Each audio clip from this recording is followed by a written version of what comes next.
क्या आप जानते हैं, जिस केदारनाथ को हम पांडवों से जोड़ते हैं, उसकी कहानी वास्तव में पांडवों से भी पहले शुरू हो चुकी थी। आखिर हिमालय की इसी जगह पर महादेव ने हमेशा के लिए निवास क्यों चुना? शिव पुराण के अनुसार हिमालय के बद्रिकाश्रम क्षेत्र में भगवान विष्णु के अवतार माने जाने वाले नर और नारायण भगवान शिव की कठोर तपस्या करते थे। वे प्रतिदिन पार्थिव शिवलिंग बनाकर महादेव की आराधना करते। उनकी भक्ति से प्रसन्न होकर एक दिन स्वयं शिव प्रकट हुए और बोले, वर मांगो। लेकिन उन्होंने अपने लिए धन, शक्ति या सिद्धि नहीं मांगी। उन्होंने कहा, यदि आप हमसे प्रसन्न हैं तो संसार के कल्याण के लिए यहीं सदैव निवास कीजिए।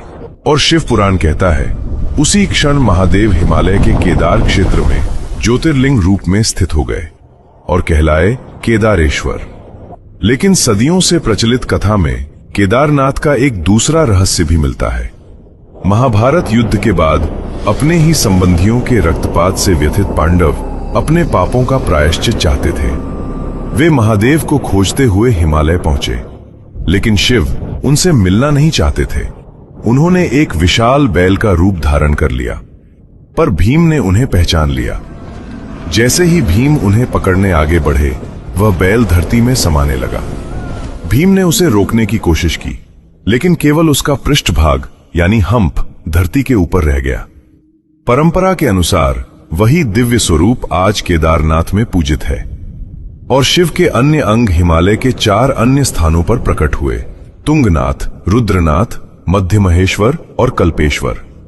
इन्हीं 5 स्थानों को कहा गया पंच केदार। यानी केदारनाथ सिर्फ एक मंदिर नहीं, एक ऐसी भूमि है जहां एक कथा में भक्तों की तपस्या ने शिव को रोक लिया और दूसरी में पांडवों की पश्चाताप भरी खोज उन्हें महादेव तक ले गई। शायद इसीलिए केदारनाथ तक पहुंचना भी आसान नहीं रखा गया, क्योंकि यहां केवल शरीर नहीं चढ़ता, यात्रा के साथ मनुष्य का अहंकार भी धीरे धीरे पीछे छूटता जाता है।